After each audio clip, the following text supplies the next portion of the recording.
Bienvenidos al Seminario Universitario de la Cuestión Social.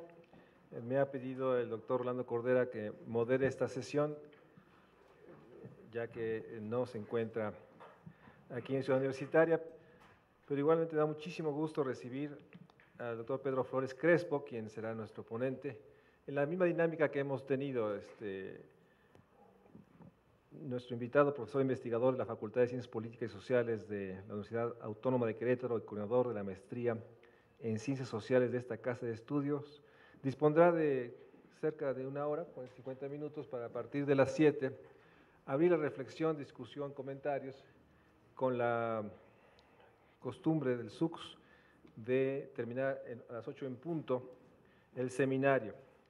Me permito hacer una reseña curricular del ponente, que se formó como administrador en la UNAM y posteriormente en York, Inglaterra, en donde cursó la maestría y el doctorado en Ciencia Política y Problemas de Desarrollo.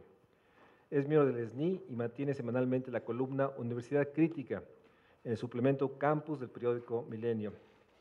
De 2007 a 2009 fue el coordinador de redes de la Human Development and Capability Association, que fundó el Premio Nobel de Economía Amartya Sen y la filósofa Martha Nussbaum. En 2006 organizó, junto con otros colegas como Matías Nebel y Rodolfo de la Torre, el primer Congreso Latinoamericano sobre el enfoque de desarrollo humano en la Ciudad de México. Hasta la fecha se han realizado 4 congresos en distintas ciudades latinoamericanas. Actualmente es editor, el doctor Pedro Flores Crespo, de la Revista Mexicana de Investigación Educativa y realiza 3 proyectos, uno sobre la participación social en las secundarias, el segundo sobre movilidad social de los técnicos superiores universitarios y el tercero sobre la efectividad de los programas educativos del INE. Nos da mucho gusto recibirte, Pedro, aquí en el Seminario Universitario del Programa Universitario de Estudios de Desarrollo. Tienes la palabra y al final daremos la palabra a todos los miembros del seminario. Bienvenido. Bien, pues muchísimas gracias a todos ustedes por estar aquí. Quiero expresar mi agradecimiento a la UNAM, en específico al programa, al posgrado en Economía, su invitación para hablar de un libro que, como dijo el maestro Fuentes, es sobre desarrollo humano, que coeditamos bajo el sello de la Ibero, 2 colegas queridos, Matías Nebel, un teólogo, y Teresa Herrera, una economista, que viven y trabajan en Suiza y que por esas razones pues, no pueden estar aquí. Este encuentro no hubiera sido posible sin la intervención del doctor Rolando Cordera. Es una lástima que no esté aquí, sin Margarita. Los trabajos del maestro Cordera, como todos sabemos, pues han enriquecido el debate público sobre el desarrollo. Es el libro que ya es un clásico sobre el disputa por la nación.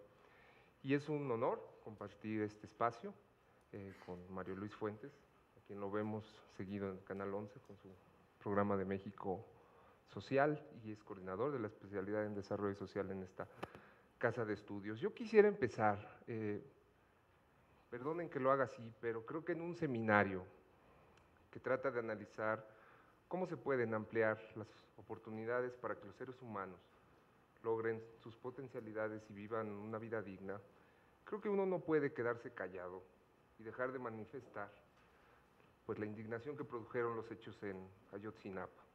Y desde este espacio único de estudio, de razón, de inteligencia, pues manifiesto muy humildemente la solidaridad con los padres de los muchachos y pronto, ojalá, se haga justicia ante esa atrocidad que se cometió.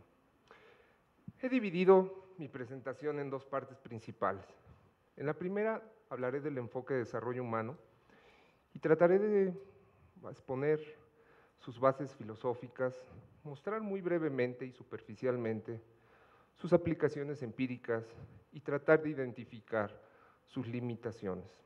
Enfatizaré por qué en México y en América Latina este enfoque es digno de conocerse, criticarse y usarse.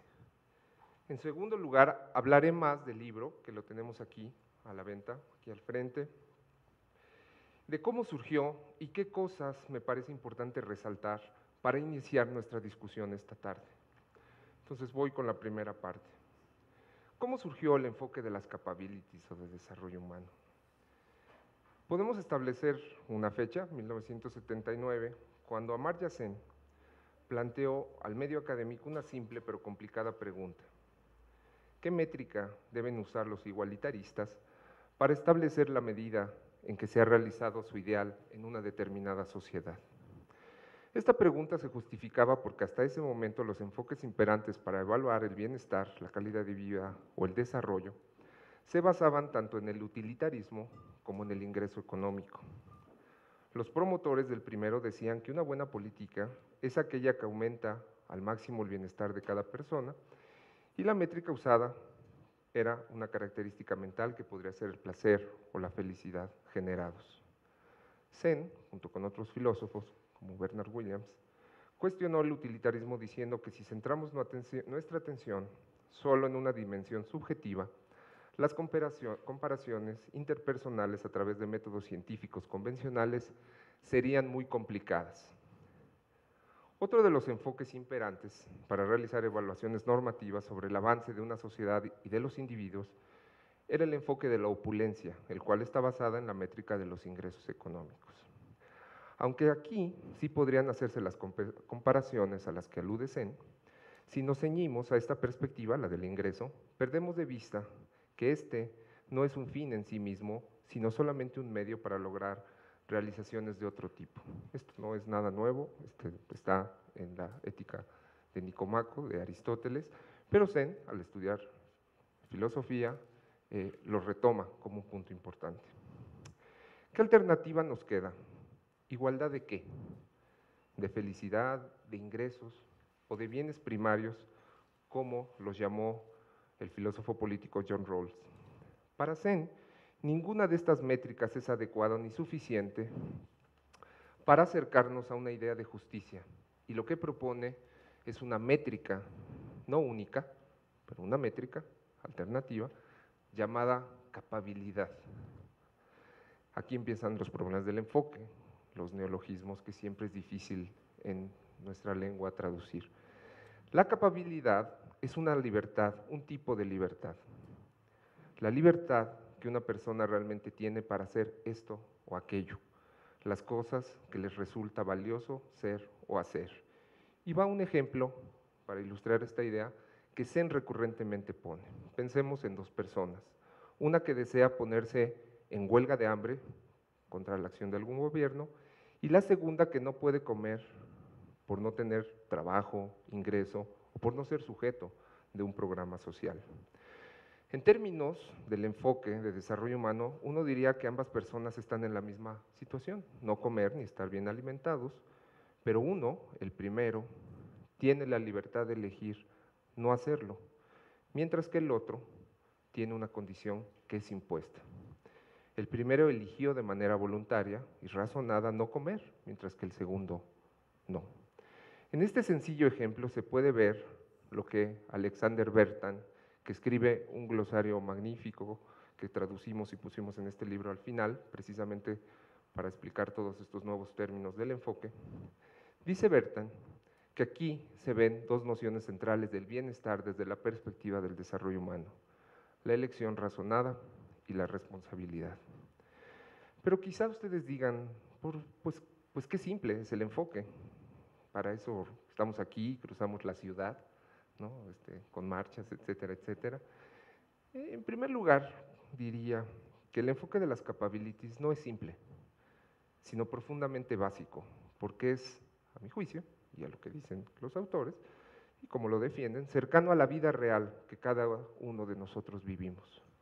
De hecho, en sus elegantes y puntuales críticas a la teoría de la justicia de Rawls, Sen es particularmente agudo y crítico de los enfoques trascendentales de la justicia, es decir, de esos aparatos teóricos que se concentran en establecer cómo crear instituciones justas, y aunque estas sean muy importantes, la justicia, dice el Premio Nobel de Economía, guarda relación en última instancia con la forma en que las personas viven sus vidas y no simplemente con la naturaleza de las instituciones que los rodean. Para Alex Kallinikos, un teórico social marxista, las contribuciones de este enfoque han tenido una fuerte aplicación práctica en las ciencias sociales, lo cual, dice Kallinikos, es poco usual para la teoría o para la filosofía política. Y creo que Kalínicos se refiere cuando habla de esta aplicación, se refiere específicamente a la construcción del índice de desarrollo humano que Sen, junto con otros autores como Mabuk al-Haq, crearon para medir el progreso de las naciones. Como ustedes recuerdan, desde 1990 se publican los informes de desarrollo humano de las Naciones Unidas e incluso en nuestro país empezamos, y no me dejará aquí mentir el profesor Fernando Cortés, a medir la pobreza en términos de capacidades y ahora con un enfoque multidimensional. Esto quiere decir que aunque el ingreso económico sea importante, hay que fijar nuestra atención en otros espacios para poder valorar el desarrollo, el abatimiento de la pobreza o la injusticia. El enfoque basado en las libertades o en las capabilities posee un marco evaluativo más exigente para juzgar cómo avanzan los individuos, grupos o sociedades, ya que desde mi perspectiva combina algo que Octavio Paz, otro premio Nobel, nada más que este de literatura, observó hace años. En una entrevista con Julio Scherer, Paz expresó que era necesario desarrollar una filosofía política que recogiera la doble herencia del pensamiento moderno de Occidente, el liberalismo y el socialismo, la libertad y la justicia. Y prosigue, voy a citarlo, una nueva ética y una nueva política deberá fundarse en palabras del poeta, en la realidad real de los hombres, no en abstracciones. Esta suma de conocimientos y reflexiones, dice Paz, tendrá que orientarse hacia una reconciliación entre la libertad y la igualdad por el puente de la fraternidad. Para nuestro poeta, como para el economista y filósofo indio, la libertad, más que una idea filosófica o concepto teológico, es una experiencia que todos vivimos, sentimos, pensamos cada vez que pronunciamos dos monosílabos, sí o no. La libertad se disipa si no se realiza en un acto. La libertad para realizarse, dice Paz, debe bajar a la tierra y encarnar entre los hombres. Es una simple decisión, sí o no, pero esta decisión nunca es solitaria, incluye siempre al otro, a los otros, y aquí aparece el campo de la ética. Sen, entonces, ha defendido la primacía de las libertades fundamentales en la evaluación de las ventajas individuales y de los logros y fracasos sociales. Este enfoque, dice el Nobel, puede dar una idea de desarrollo muy diferente de la que se deduce de la concentración habitual de juzgar a una sociedad aceptable a través del Producto Nacional Bruto o el PIB, el progreso técnico, la industrialización. Estos aspectos, remata Sen, son contingentes todos ellos y tienen una importancia condicional sin ser las características definitorias del desarrollo. Entonces, en lugar de utilizar al ingreso económico, a la felicidad o a otra medida agregada, el enfoque de desarrollo humano propone que usemos la libertad o las capabilities como métrica no única, pero sí que le demos espacio para juzgar si una nación o una persona avanza. Esta idea es muy sugestiva, pero como todo en el ambiente académico es criticable y refutable, tal enfoque ha sido cuestionado por varios lados.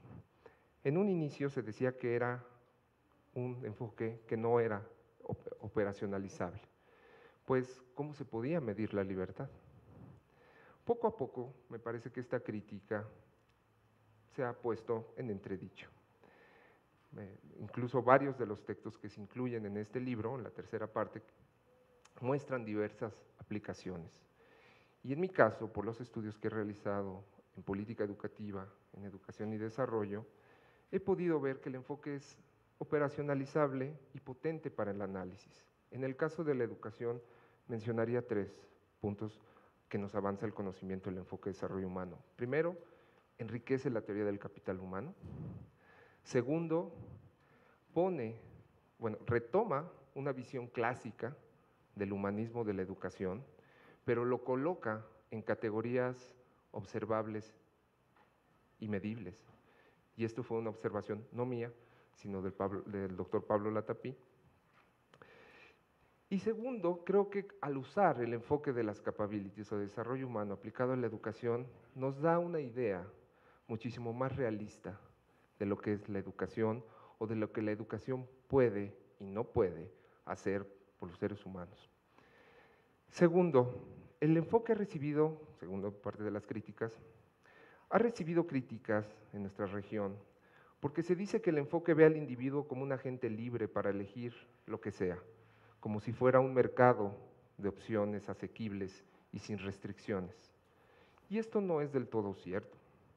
Lo que hace el enfoque basado en la libertad es darle un espacio a una dimensión más amplia para analizar la realidad social. Esta dimensión es la libertad individual humana que todos poseemos y que por distintas circunstancias están restringidas y moldeadas por las estructuras dentro de las cuales actuamos. A partir de este punto, considero que el enfoque de Zen es muy cercano a la teoría de la estructuración de Anthony Giddens, que pretendió resolver la dicotomía entre agencia individual y estructura social. Y también creo que es muy cercano a los postulados de un pedagogo mucho más cercano a nosotros, brasileño, Paulo Freire, y su pedagogía de la liberación. ¿Por qué son cercanos? Porque le da un lugar a la praxis como una manera de intervenir y cambiar el mundo, y porque observa a un sujeto que a partir de su conciencia, de su razón, en el caso de Freire, de la educación, puede enfrentar las injustificadas desigualdades. Tanto a Zen como a Freire, como a Octavio Paz, los une una profunda convicción humanística. Pero volviendo al tema, el individuo en el enfoque de las capabilities es la unidad central, pero sin que esto signifique individualismo metodológico, por un lado, ni ontológico, por otro. El enfoque, dice su promotor, no suscribe una separación de los individuos de sus grupos de referencia. Incluso Martha Nussbaum, una filósofa que ha contribuido al desarrollo del enfoque, y otros autores han hablado de las preferencias adaptativas, que significan las elecciones que hacemos los individuos con referencia a nuestros contextos.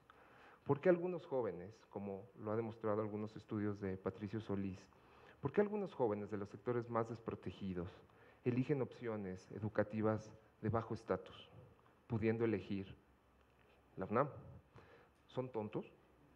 No, la explicación, desde el enfoque de desarrollo humano, es que a partir de nuestros marcos de referencia, las personas creamos valores y esos valores influyen en nuestra elección.